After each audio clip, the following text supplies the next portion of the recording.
Folha do ABC entrevista hoje o empresário, deputado estadual Luiz Fernando. Olá, deputado, tudo bem? Obrigada por nos receber hoje aqui no seu escritório. A honra é minha, quero saudar todos e todas e saudar esse veículo que eu gosto muito, que é a Folha do ABC, e tocado por 3 mulheres, então o trabalho é mais sério do que nunca. Deputado, o senhor está no 3º mandato. Qual a conquista mais marcante desse atual mandato e qual a principal luta que o senhor está fazendo na LESP neste ano? E também, se o senhor puder falar um pouco das emendas parlamentares destinadas para o ABC e para São Bernardo. Olha, o 3º mandato tem sido um mandato de muita resistência, né? Sobretudo em relação ao governador, que assumiu com uma lógica de diminuir o tamanho do Estado, se possível, tirar o Estado. Tirou o ano passado 11 bilhões da educação pública, ou seja, uma educação que nós precisamos investir para melhorar. O governador e os deputados e deputadas que o apoiam resolvem tirar 11 bilhões. Privatizaram a Sabesp, vai ter apagão de água, tem sido uma resistência.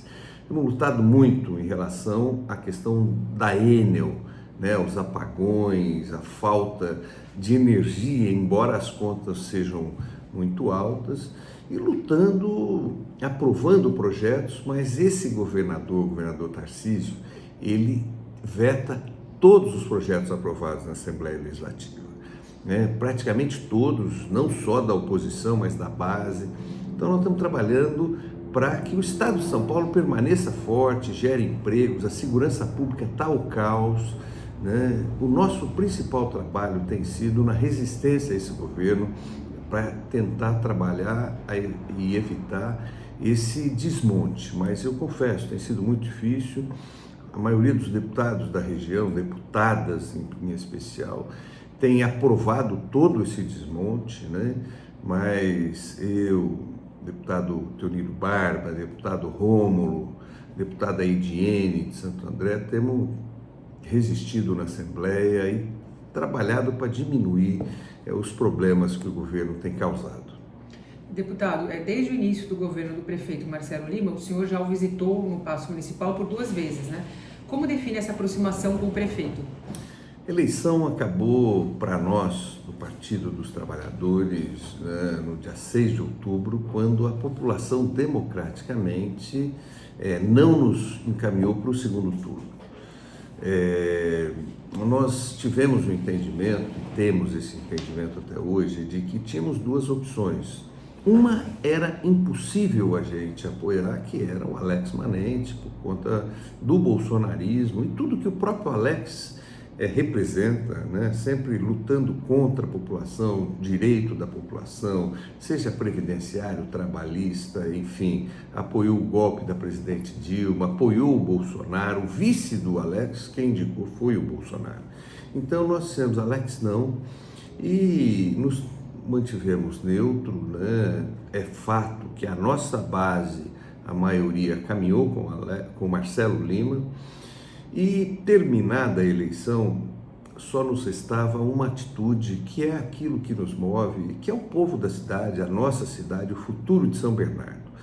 Desde o primeiro momento, dissemos ao Marcelo que ele era o prefeito e que ele contasse com o nosso apoio. Pessoalmente, eu tive com ele outras vezes, não na prefeitura, e encaminhamos, fomos junto com ele ao presidente Lula, eu, Luiz Marinho, Moisés Celers, que é o presidente do sindicato, fazendo essa aproximação, dizendo ao presidente Lula que a nossa briga dali para doravante seria pela cidade, pelo povo da cidade, pelo progresso de São Bernardo. Depois disso, tenho estado com ele, já tive 2 vezes na prefeitura, levando o nosso apoio, trazendo benefícios para a cidade, e assim, a minha relação com ele será uma relação de um deputado estadual que luta pelo povo da cidade, pela nossa cidade, com o gestor da cidade, que é o Marcelo Lima. Nós não fazemos aquela pequena política, e aí me perdoe, dar nome aos bois, Quando Orlando Morando foi o prefeito, nós também quisemos discutir com ele, embora tivéssemos divergências 1000 com ele. mas ele não queria, né? Já diferentemente do Marcelo, também estendemos as mãos, ele aceitou e temos discutido os rumos da cidade, quando e onde o nosso mandato pode ajudar, e temos nos colocado à disposição dele.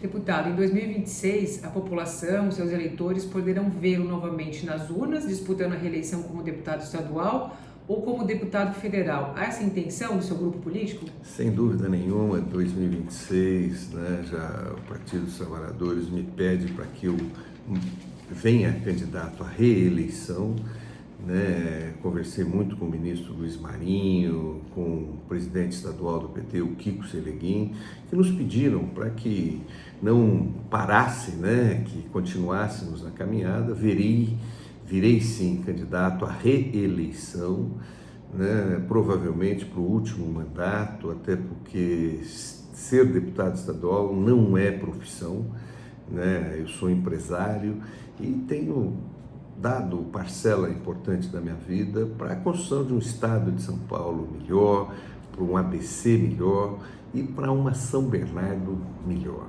né? Virei candidato a deputado estadual, virei candidato à reeleição e estaremos nas urnas sim. E o senhor participou de uma nova disputa eleitoral no ano passado, pela Prefeitura de São Bernardo. Como avalia essa experiência e se o senhor tem a intenção de repeti-la em 2028? Olha, foi uma experiência muito importante. Eu representei o Partido dos Trabalhadores nas urnas, né? Foi uma honra muito grande para mim.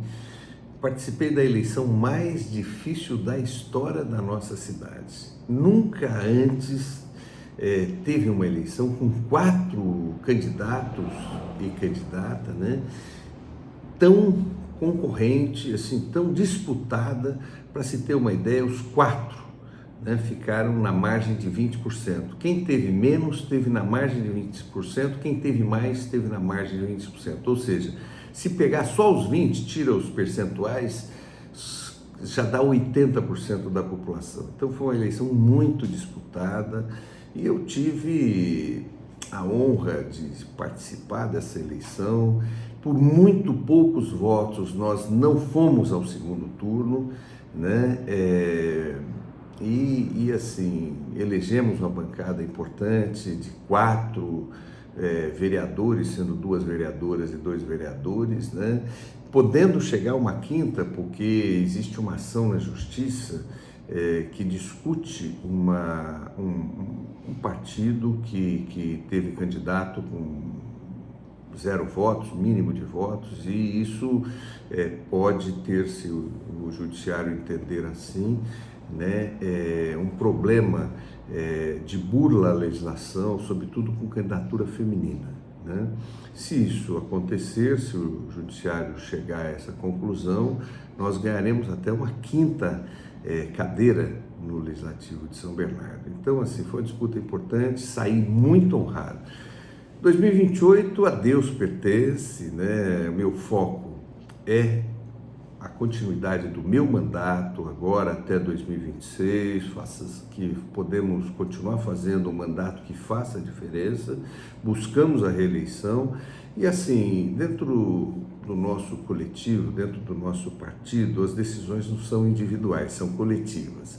Se ali houver uma convocação pelo nosso nome, não fugiremos à luta, assim como desde o primeiro momento, quando fui vereador ainda quase jovem, né? 20 e poucos anos de idade, e como vim deputado e como vim candidato a prefeito, né? Se tivermos algum nome melhor, né, assim também faremos a escolha. O importante é que quando a gente governa, os focos mudam, né? A gente cuida bem da cidade, cuida bem da educação, cuida bem da saúde, cuida bem da moradia, cuida bem do povo, gera emprego, cuidamos da indústria, enfim. E temos um governo começando agora, vamos ver como é que esse governo vai se comportar, né? Nesse primeiro momento a gente está trazendo inclusive o apoio ao governo, né? Somos situação? Não é o nosso projeto que ganhou, mas é um projeto que nós torcemos para que dê certo. E Deputado, como o senhor avalia o cenário do governo federal, considerando essa pesquisa Datafolha dos últimos dias, né, na qual a aprovação do governo ficou em 24%, e a alta do preço dos alimentos, que está relacionada a outros fatores, como a alta do dólar, fatores climáticos, mas também afetam a popularidade do presidente Lula. Acredita que o caminho para a reeleição do presidente está pavimentado ou falta algo? Não, a pesquisa mostra que acende uma luz amarela, né? É importante a gente falar de duas pesquisas que saem mais ou menos no mesmo tempo. Primeiro, da Quest, né? 10 dias antes dessa pesquisa, diz que em qualquer cenário o presidente Lula vence a eleição. Pode vir Tarcísio, pode vir Bolsonaro, pode vir quem vier, o Lula será o presidente. Esse é um cenário que nós não descartamos. O Quest, para mim, é o instituto mais sério de pesquisas que nós temos hoje no Brasil, que menos erra. A Datafolha erra bastante, mas é uma pesquisa e nós acreditamos naquele cenário que mostra que a popularidade do presidente Lula caiu. Para mim, alguns fatores são muito importantes, né? As fake news têm tomado, por exemplo, uma das coisas que fez a popularidade do presidente Lula cair foi a questão de taxar o Pix. Foi uma fake news que um moleque responsável que está como deputado federal, lá de Minas Gerais, eu não vou nem falar o nome dele porque nada soma nessa entrevista nossa, soltou dizendo isso, e nunca houve qualquer tentativa do governo federal de taxar o Pix, e sim de fiscalizar, né? Pix acima de R$5.000.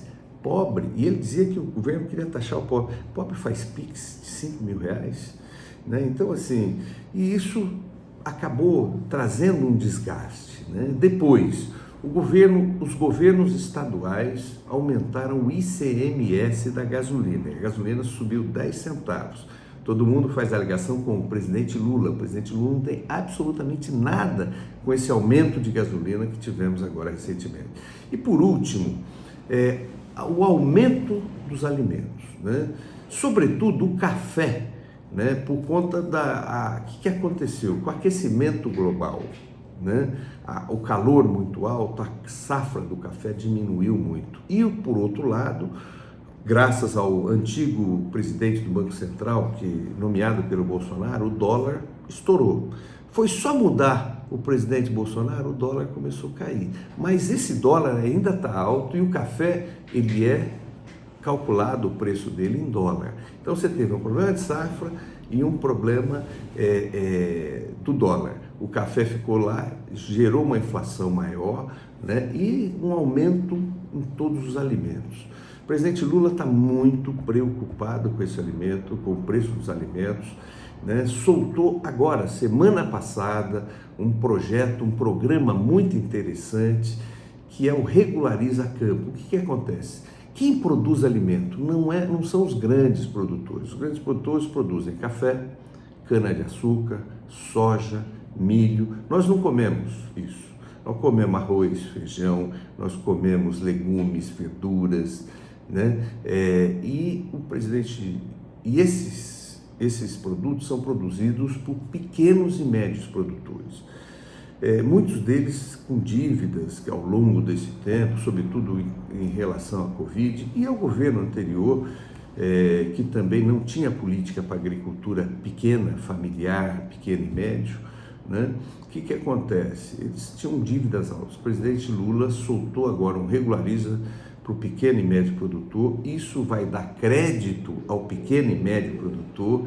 E qual a intenção do presidente Lula? Abaixar o preço da comida, né? Eu não tenho dúvida nenhuma que essa pesquisa abre um sinal amarelo, mas também não tenho dúvida nenhuma que o governo federal está muito atento a essa situação, né? Vai trabalhar para reduzir o custo do alimento, né? E também melhorar a sua imagem. O presidente Lula mudou já o seu ministro das Comunicações. Por quê? A nossa região é um exemplo e esse veículo é um exemplo, né? O governo federal faz as suas publicidades e não alimentam os pequenos veículos, né? E aí o governo federal comunica mal, né? Vinha comunicando mal. O Sidônio assume a comunicação, muda. O presidente Lula, que é o maior comunicador nesse país, né? Ele vem à frente, agora ele está dando as entrevistas, ele está passando a todos e todas o retrato do seu governo, e eu não tenho dúvida nenhuma, o PT não tem. Eu creio que o governo esteja sendo pavimentado. As condições para vencer a eleição estão sendo pavimentadas, né? E eu creio, sou muito otimista, que o Brasil continuará em boas mãos, continuará nas mãos governado e gerido pelo nosso grande comandante, que é o presidente Lula, junto com todos os partidos que fazem parte do governo, junto com o vice-presidente Geraldo Alckmin, né? E hoje quem governa o Brasil não é um partido como foi de 2003 a 2016, quando tiraram a presidente, deram um golpe na presidente Dilma, né? Ali o PT governava, hoje não, hoje o presidente é do PT, mas nós temos quase todos os partidos representados, menos a extrema-direita, que, né, o Brasil hoje é governado por uma coalizão de forças, e eu creio que deva seguir esse caminho. Deputado, o PT celebra agora 45 anos de fundação. Haverá um grande evento no Rio de Janeiro, nos dias 21 e 22 de fevereiro, inclusive. E agora, em julho, o partido também irá eleger um novo presidente. Enfim, qual a análise que o senhor faz do PT hoje? Olha, o partido, nós tivemos agora, no dia 14, né, às 19 horas, na Câmara Municipal de São Bernardo do Campo, uma sessão solene em comemoração aos 45 anos do Partido dos Trabalhadores, onde nós tivemos a presença da velha guarda, né? Devanir Ribeiro, que ajudou a fundar o PT, foi metalúrgico aqui em São Bernardo, Luiz Eduardo do Greenhalgh, ambos foram deputados federais, né? Todos os nossos ex-presidentes do PT, incluídos nossos deputados aqui da cidade também, Djalma Bom, que foi presidente do PT, e foi deputado federal, também foi vice-prefeito e deputado estadual, né? Expedito Soares, que foi também um dos presidentes, o primeiro presidente municipal do PT aqui de São Bernardo. Tivemos a presença do ministro Luiz Marinho, tivemos a presença do deputado Teonílio Barba, além da minha, e a nossa bancada, né? Presidentes de sindicatos, de movimentos sociais, numa sessão solene da nossa bancada, presidida pelo vereador Getúlio do Amarelinho, mas também com as presenças das Anas nossas, né? Ana do Carmo e Ananice, e o Ananias, né? Foi uma sessão assim diferenciada, tiveram presentes todos os nossos candidatos à última eleição, a vereador, nossos ex-vereadores, ex-secretários, mas sobretudo a nossa militância política ali. Aquela Câmara teve lotada, muito bonito, né? Onde foram destacados os feitos. O PT quando nasceu no início de 80, para quê? Porque você tinha alguns partidos que representavam classes, mas nenhum deles representava a classe trabalhadora. Nenhum deles. Nenhum deles representava uma defesa ao meio ambiente, nenhum deles combatia o racismo, combatia a misoginia, a homofobia, né? Enfim, o Partido dos Trabalhadores nasceu para incluir a grande população brasileira que estava excluída do orçamento público, e nasceu com um único fito: garantir direitos, lutar por melhorias, lutar pelo próximo, né? Assim nasceu o PT, e hoje, 45 anos depois, nós temos assim um legado de experiências positivas, avanços muito importantes, né?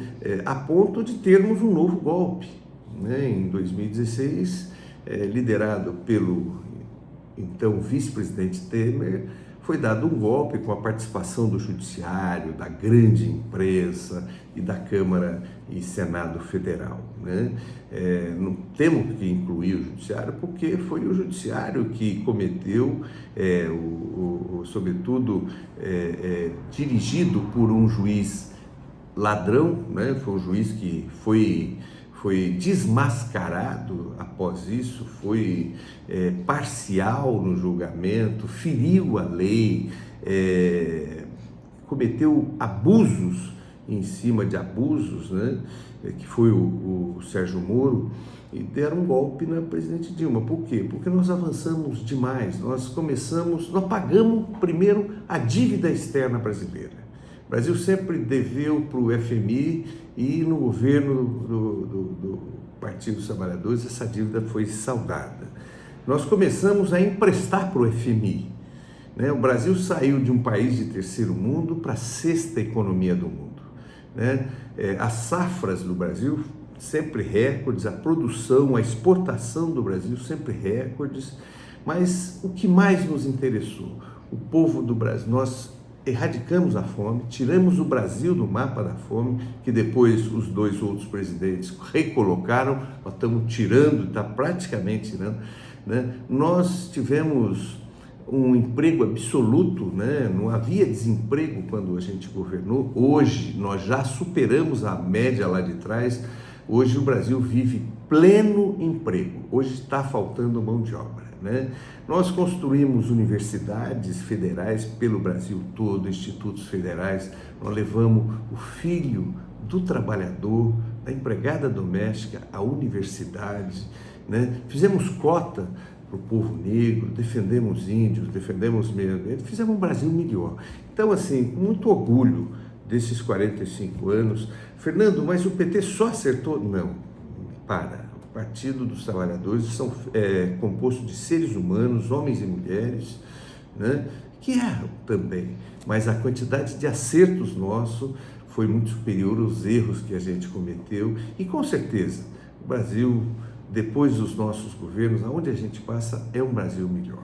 Então, assim, 45 anos de muito orgulho, de muita luta, né, de enfrentamentos, né, porque nós temos uma elite que não aceita o povo de baixo ascender. Né? Hoje, na política, você tem exploradores e explorados. Né? Toda vez que alguém luta assim, para que o povo de baixo tenha uma dignidade, a elite ela age contrário, tanto que fizeram uma reforma previdenciária com o único fito, tirar o direito de aposentadoria do trabalhador. Fizeram reforma trabalhista com o único fito, né? Tirar direitos da classe trabalhadora, para que o rico fosse mais rico e o pobre fosse mais pobre.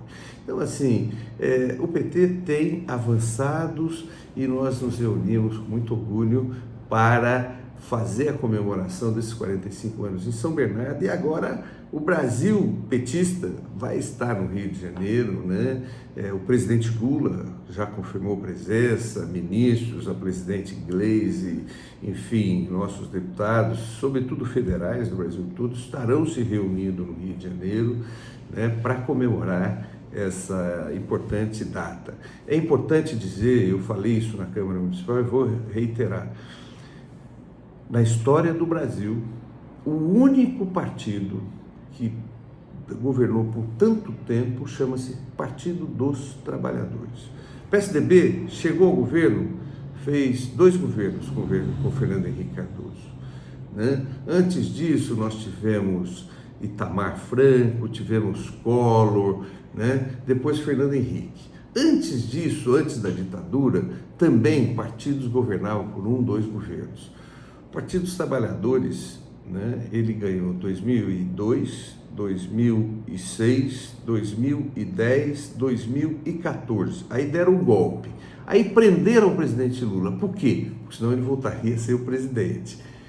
Prenderam, foi anulado a prisão, os processos, ele voltou e é o presidente. O Partido dos Trabalhadores é o único partido na história do Brasil a governar esse país por 5 mandatos, democraticamente, contra o capital, contra a grande imprensa, enfim, mas em prol do povo brasileiro. Deputado, eu agradeço então pela entrevista, muito obrigada por nos receber e até a próxima. Olha, a honra foi minha, quero dar um beijo em todos os leitores, né, e pessoas que vão ver esse nosso vídeo, cumprimentar muito essas 2 irmãs que têm estado à frente junto com a mãe, né, na condução desse veículo para mim, um dos mais importantes do ABC, um veículo sério, um veículo que abre espaço para todos os lados. Não é um lado do governo, ou da oposição, ou da terceira ou quarta força. Tem noticiado o que acontece na nossa cidade com muito profissionalismo e com muita seriedade. Uma honra muito grande participar com vocês. Um grande abraço.